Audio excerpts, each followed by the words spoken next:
ये देखें जी, आपको विज़िट करा रहे हैं दरियाए चनाब का जो पुराने वाला पुल था, ये जो गुजरात और वज़ीराबाद को आपस में जोड़ता है।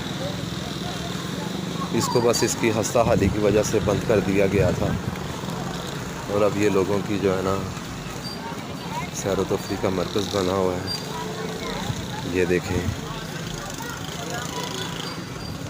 ठंडे पानी से लोग लुत्फ़अंदोज़ हो रहे हैं दरियाए चनाब में गर्मी के शदीद मौसम में।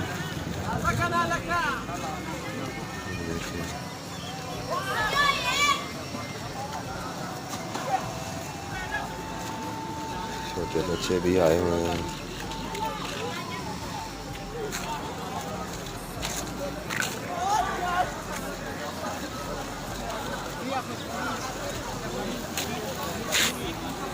ये रेलवे पुल है।